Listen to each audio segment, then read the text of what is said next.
Hello there, I'm Lloyd Evans and you're watching the John Cedars channel from the bunker, and this morning I put a tweet out asking for suggestions for a brief video, and the winning suggestion was from Ashley Putsionkula. I hope I've pronounced the name properly.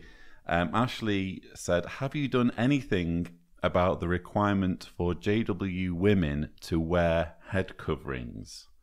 It's a thing that not many know about. Sometimes I even forget. And of course, why haven't I? I think I have mentioned it before. I'm sure I've mentioned it at some point, maybe in one of my rebuttals, but it does merit addressing, because when you think of head coverings in a religious context, you think of perhaps the Amish, or you think of Muslims with the hijab.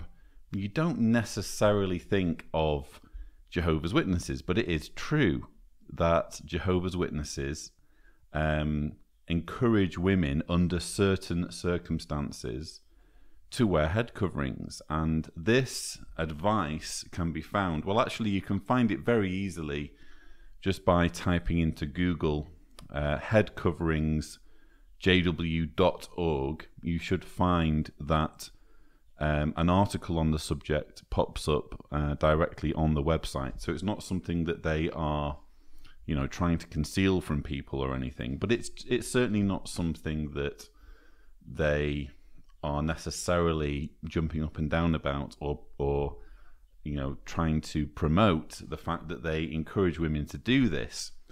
But the best way of verifying that this is indeed a Jehovah's Witness teaching is to look at the publication How to Remain in God's Love, which is a very recent publication from 2017, replacing the previous Keep Yourselves in God's Love book.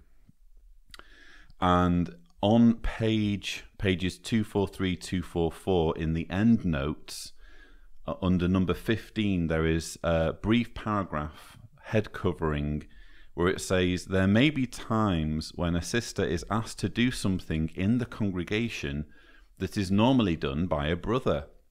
When she does this work, she shows her respect for Jehovah's arrangement by wearing a head covering.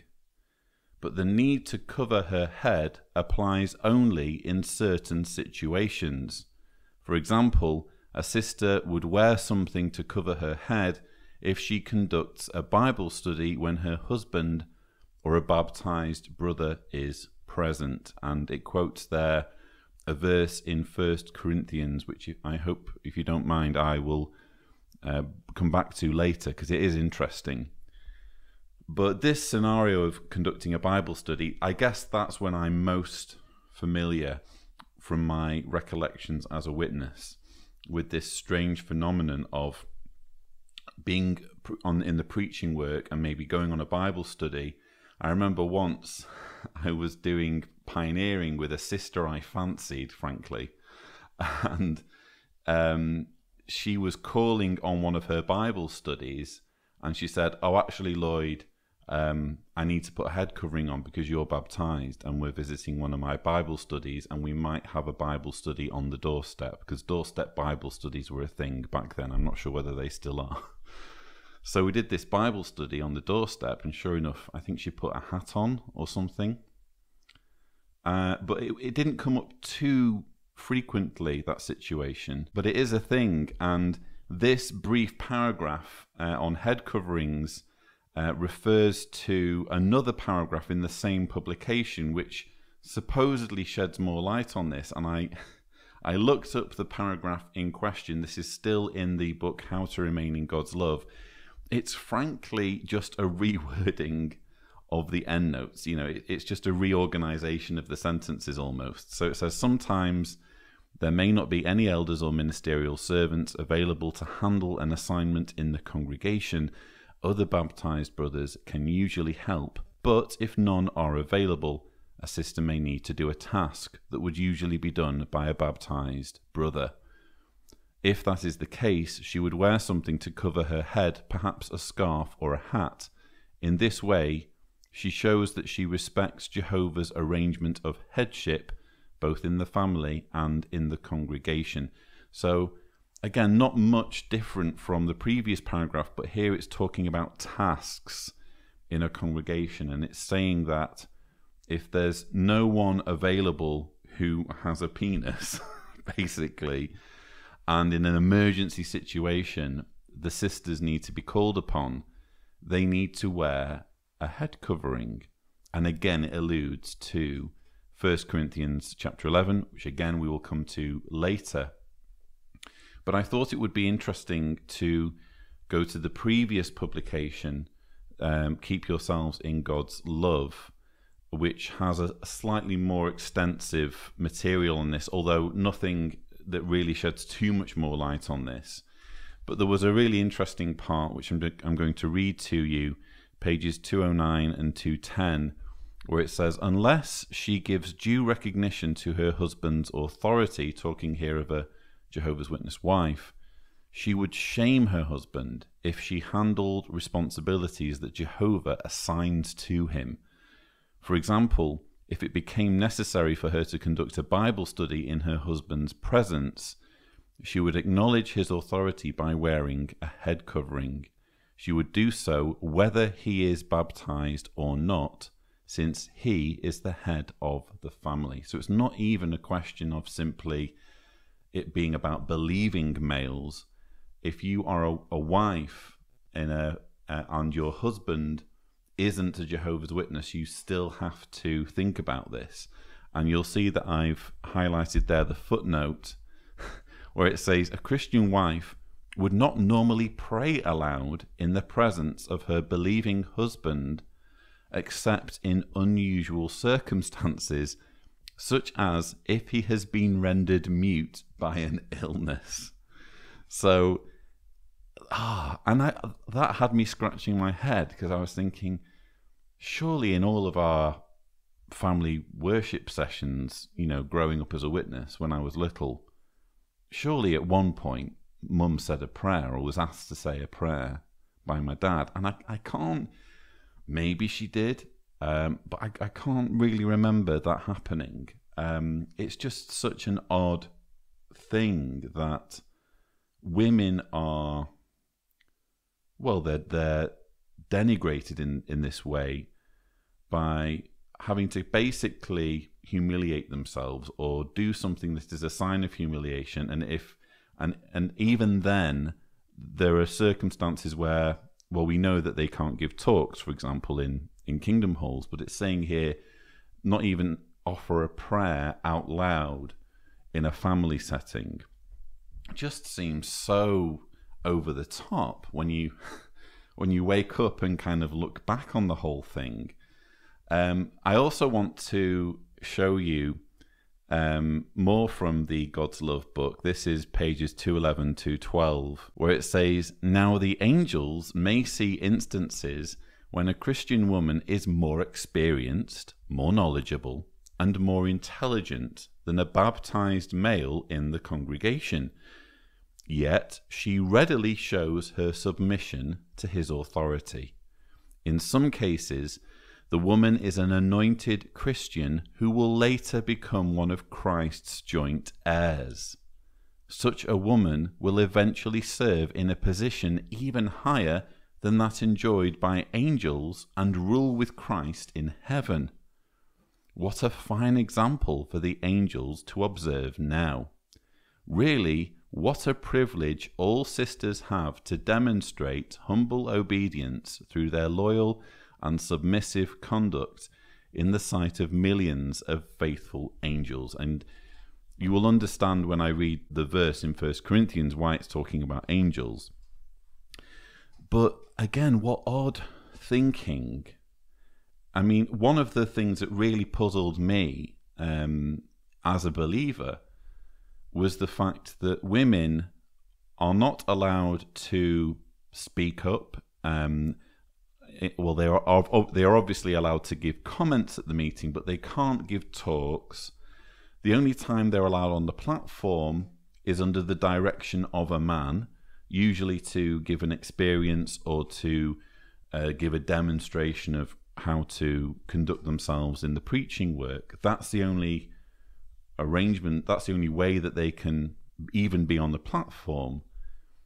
It's so odd that they aren't given a voice. And even in kind of affairs of the congregation, for example, where decisions need to be made about, do we get a refurbishment? What do we do about, the bills or the accounts or whatever? They don't get a voice in any of the running of the congregation.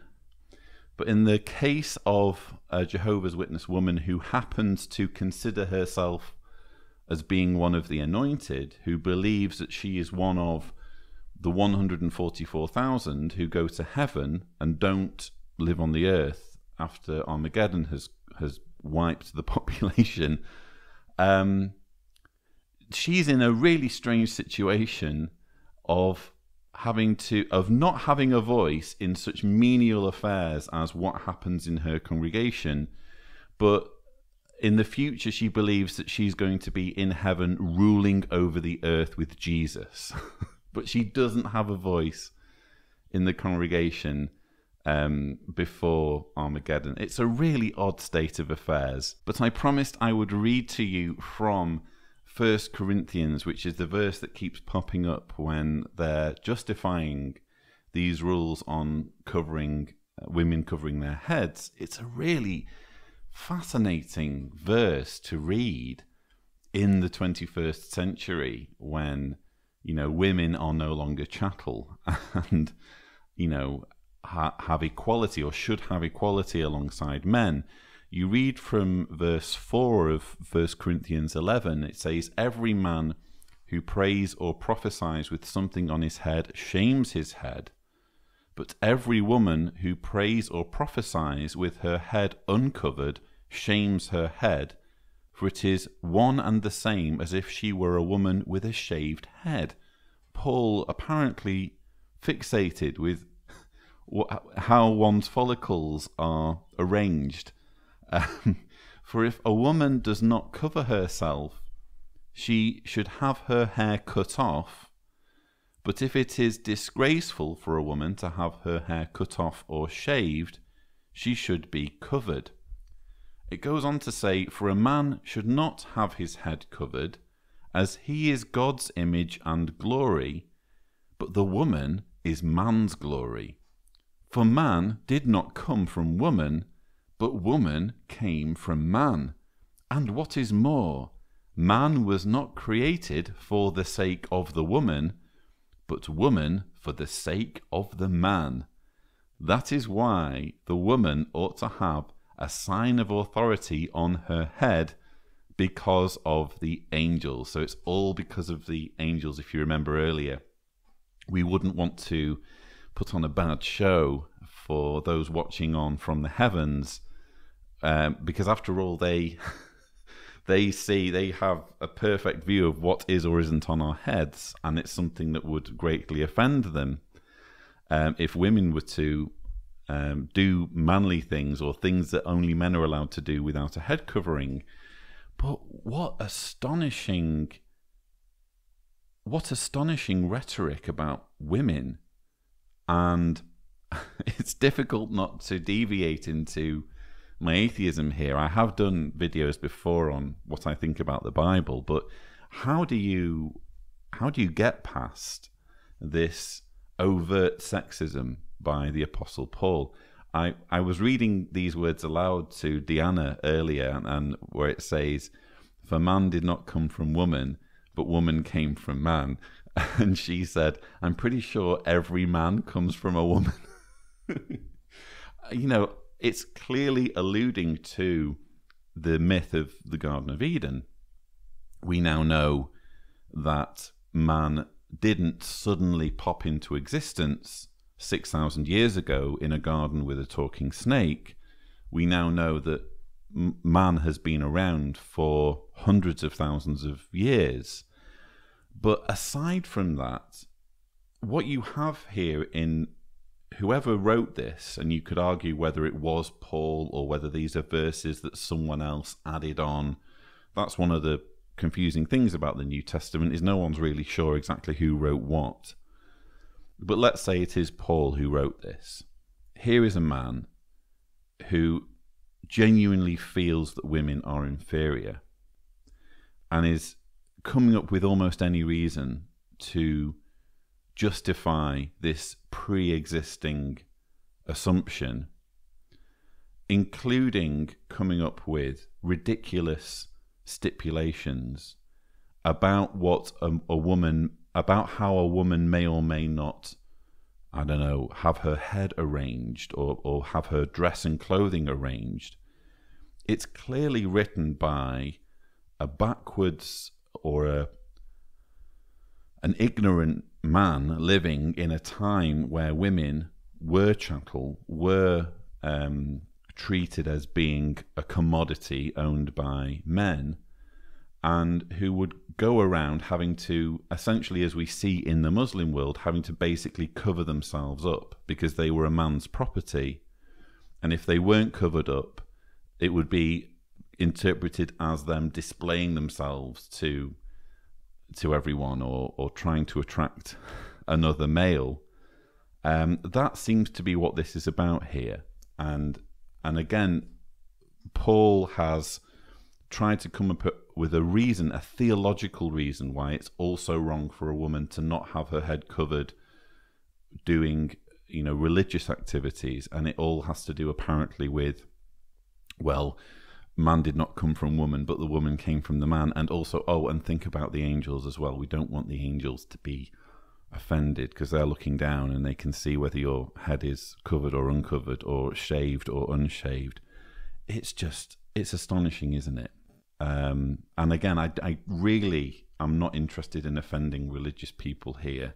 You have to understand that I have to be open about what my thoughts are, and I've always, even as a believer in God, I struggled with verses like this because it's just demonstrably silly, quite frankly. But this is where it comes from. This is where the Jehovah's Witness head covering requirement comes from. And yes, it's true.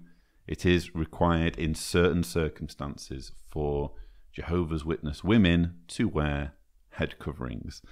So I hope you have found this video interesting. Please don't forget to subscribe to the John Cedars channel for more such videos. And as always, thank you for watching.